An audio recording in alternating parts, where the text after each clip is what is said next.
Good morning सभी को। आज हम जो लेक्चर शुरू कर रहे हैं वो हमारा ट्रांजिशन एलिमेंट्स, जो हम लोगों ने पहले सीरीज में 3 लेक्चर्स हम लोगों ने किए हैं। आज हमारा जो लेक्चर है वो लेक्चर नंबर 4 है। हम लोगों ने अभी तक जितना भी ट्रांजिशन एलिमेंट के बारे में पढ़ा है, तो ट्रांजिशन एलिमेंट में हम लोगों ने पढ़ी चीजें, हमने पढ़े हैं कुछ कॉन्सेप्ट्स ट्रांजिशन एलिमेंट्स के, कि किस तरह से ट्रांजिशन एलिमेंट की क्या क्या प्रॉपर्टीज होती हैं। तो आज हम बेसिकली हम जो पढ़ेंगे, आज का हमारा जो टॉपिक है वो पर्टिकुलर, हमारा जो टॉपिक है वो है उनकी उनके कुछ पर्टिकुलर क्वेश्चंस, जो डी ब्लॉक के कुछ पर्टिकुलर क्वेश्चंस होते हैं, हम उनके बारे में आज रीड आउट करेंगे। तो सबसे पहले हमारे पास क्वेश्चन नंबर 1 हमारी स्क्रीन पे है। क्वेश्चन नंबर 1 है कि why zinc is not considered as transition element. तो जिंक क्यों नहीं एक ट्रांजिशन एलिमेंट है, बल्कि जिंक ही क्यों, जिंक के साथ और ऑप्शन में हमारे साथ जिंक के साथ कैडमियम भी आ सकता है, जिंक के साथ मरकरी भी आ सकता है। अब जिंक है 3D सीरीज का, आपको 4D सीरीज के बारे में पूछा जा सकता है, 5D सीरीज के बारे में।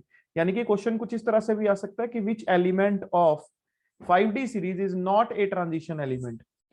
तो जो भी ट्रांजिशन एलिमेंट नहीं होगा उसके अंदर क्या रीजन होगा, वो रीजन क्या है कि it is because neither in ground state like zinc 0 or excited state like zinc 2 positive ions have incompletely filled d orbital। तो ना तो d और इनकी ग्राउंड स्टेट पर और ना ही इसकी एक्साइटेड स्टेट पर, किसी भी स्टेट पर जो इलेक्ट्रॉन्स हैं वो प्रेजेंट हैं, यानी कि इलेक्ट्रॉन्स ही प्रेजेंट नहीं है, अनपेड इलेक्ट्रॉन ही प्रेजेंट नहीं है। तो अगर अनपेड इलेक्ट्रॉन प्रेजेंट नहीं है तो इसका मतलब वो एक ट्रांजिशन एलिमेंट नहीं होगा। ठीक है, तो ऐसा जिंक, कैडमियम और मरकरी तीनों के साथ होता है। नेक्स्ट क्वेश्चन है कि copper atom has completely filled D orbital in ground state but it is a transition metal. But copper की बात करें अगर हम, कॉपर का एटॉमिक नंबर तो होता है 29, पर जब उसकी इलेक्ट्रॉनिक कॉन्फ़िगरेशन लिखी जाती है तो आर्गन उसके बाद लिखा जाता है 4s1 और 3d हमारे पास आता है 3d, टोटल 10। ठीक है, 4s1 3d10। तो जब हम 4s1 3d10 यानी कि कॉपर की इलेक्ट्रॉनिक कॉन्फ़िगरेशन लिखते हैं तो हम बेसिकली क्या करते हैं, ये इसकी हम जब ग्राउंड स्टेट लिखते हैं तो ग्राउंड स्टेट के अंदर हमने ये पढ़ा कि ग्राउंड स्टेट के अंदर इसके अंदर डी ऑर्बिटल जो है वो कंप्लीटली फिल्ड है। बट अगर हम इसकी एक्साइटेड स्टेट चेक करें तो एक्साइटेड स्टेट में हमारे पास 2 आयन है, copper ion, copper 2 positive ion. अगर हम दोनों की एक्साइटेड स्टेट चेक करें, कॉपर 2 पॉजिटिव की एक्साइटेड स्टेट चेक करें, यानी कि उसकी इलेक्ट्रॉनिक कॉन्फ़िगरेशन चेक करें, तो उसकी इलेक्ट्रॉनिक कॉन्फ़िगरेशन आएगी 4s0 3d9।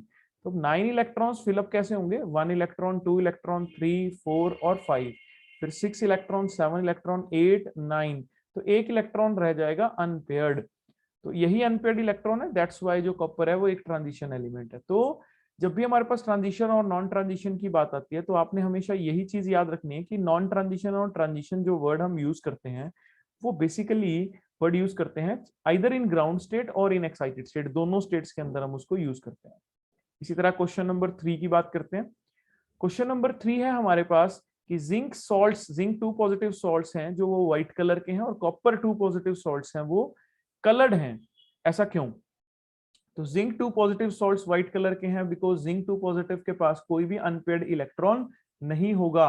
अगर आप जिंक की कॉन्फ़िगरेशन लिखोगे तो जिंक का एटॉमिक नंबर होता है 30, तो 30 में हमारे पास कॉन्फ़िगरेशन आएगी आर्गन 4s2 एंड 3d10। अब इसमें से 2 इलेक्ट्रॉन आपने रिमूव कर दिए तो 2 इलेक्ट्रॉन आपके जाएंगे 4s ऑर्बिटल में से, तो इसकी कॉन्फ़िगरेशन बन जाएगी आर्गन 3d10 और d10 मतलब कोई भी अनपेयर्ड इलेक्ट्रॉन नहीं। और अगर D10 उसके पास कॉन्फ़िगरेशन है तो इसका मतलब उसके अंदर कोई भी डी ट्रांजिशन पॉसिबल नहीं है। तो अगर उसके पास डी ट्रांजिशन पॉसिबल नहीं है तो वो कलर शो नहीं करेगा, वो कलरलेस होगा। बट कॉपर 2 पॉजिटिव में एक अनपेयर्ड इलेक्ट्रॉन रहेगा, एक अनपेयर्ड इलेक्ट्रॉन होने के कारण उसके अंदर डी ट्रांजिशन होगी जिससे कि वो कलर शो करेगा। ठीक है, जैसे कॉपर का, कॉपर 2 पॉजिटिव के केस में कलर जो होता है वो रेडिएट कौन सा कलर करता है, ब्लू कलर को रेडिएट करता है। तो ये आपने याद रखना है और इसको आपने important question, as an important question आपने इसको लर्न रखना है। तो जहां पर भी कलर का क्वेश्चन आएगा, कलर के लिए हम लोगों ने हमेशा याद रखना है डी ट्रांजिशन को। तो D transition is best for colour. Next हम बात करते हैं क्वेश्चन नंबर 4 की। हमारी स्क्रीन पे है क्वेश्चन नंबर 4। तो क्वेश्चन नंबर 4 क्या है कि why do transition element shows variable oxidation state. अब ट्रांजिशन एलिमेंट इतनी सारी वेरिएबल ऑक्सीडेशन स्टेट्स क्यों शो करते हैं? अब जैसे आयरन है, आयरन की कई सारी ऑक्सीडेशन स्टेट है, आयरन +2 भी होता है, आयरन +3 भी होता है। अगर मैं मैंगनीज की बात करूं तो मैंगनीज की काफी सारी ऑक्सीडेशन स्टेट है, मैंगनीज +2 भी है, मैंगनीज +3 भी है, मैंगनीज +4 भी है, मैंगनीज +5 भी है, मैंगनीज +6 भी है, और मैंगनीज +7 भी है। ठीक है, variety of oxidation states are possible. ठीक है, कुछ ज्यादा डोमिनेट करती हैं, कुछ कम रहती हैं, बट ऑक्सीडेशन स्टेट्स काफी सारी हैं। ठीक है, तो अब ऐसा क्यों होता है, इतनी सारी ऑक्सीडेशन क्यों शो करता है? बिकॉज जो इसके अंदर दोनों ऑर्बिटल होते हैं, एक तो होता है हमारे पास, जैसे हम 3D सीरीज की बात करें तो 3D ऑर्बिटल है और एक 4s है। आउटर ऑर्बिटल s है और इनर ऑर्बिटल d है। आउटर ऑर्बिटल s और इनर ऑर्बिटल d, दोनों के बीच में जो एनर्जी का गैप है वो बहुत ही कम होता है, ऑलमोस्ट सिमिलर एनर्जी होती है सब दोनों की। तो जब ऑलमोस्ट सिमिलर एनर्जी होती है तो s से भी इलेक्ट्रॉन निकल सकता है और d से भी आसानी से निकल सकता है। तो दैट्स व्हाई ये वेरिएबल ऑक्सीडेशन स्टेट शो कर सकते हैं।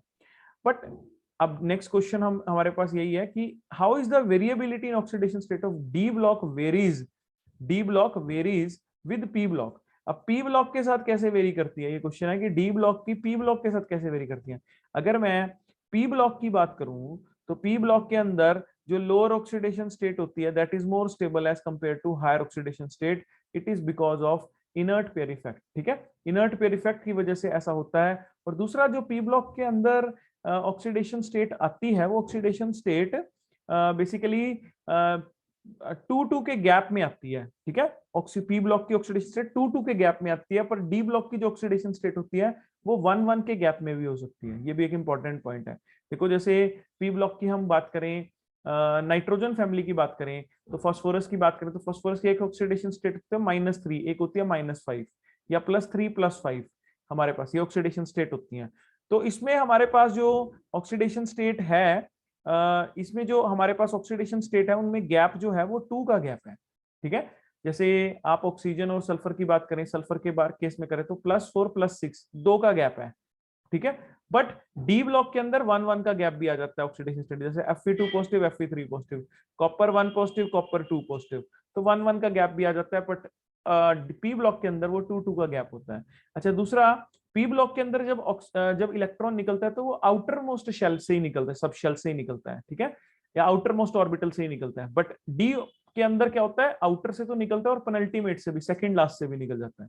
तो ये दोनों हमारे पास केस है। Very very important question, NCERT question है ये, इसको आपने अच्छे से करना है। नेक्स्ट हमारे पास है 5th क्वेश्चन कि why do transition element, what are transition element and write two characteristics of transition element. तो ये हम लोगों ने पढ़ी लिया कि ट्रांजिशन एलिमेंट वो होते हैं जिनके पास या तो उनकी ग्राउंड स्टेट में या उनकी आयन स्टेट में, एक्साइटेड स्टेट में इनकम्प्लीटली फिल्ड डी ऑर्बिटल्स हों।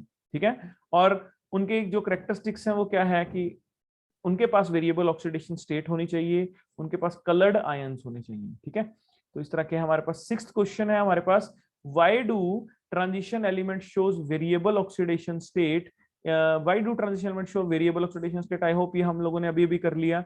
इन 3D series candidate which element shows the maximum number of oxidation state. तो कौन सा element maximum number of oxidation state show करेगा, तो मैक्सिमम करेगा मैंगनीज, क्योंकि मैंगनीज के पास सबसे ज्यादा अनपेड इलेक्ट्रॉन है। तो सबसे ज्यादा अनपेड इलेक्ट्रॉन होने के कारण वो सबसे ज्यादा ऑक्सीडेशन स्टेट्स शो करेगा। ठीक है, तो हम लोगों ने ये एक 0.6 क्वेश्चन हमारे अभी तक के कंप्लीट हुए।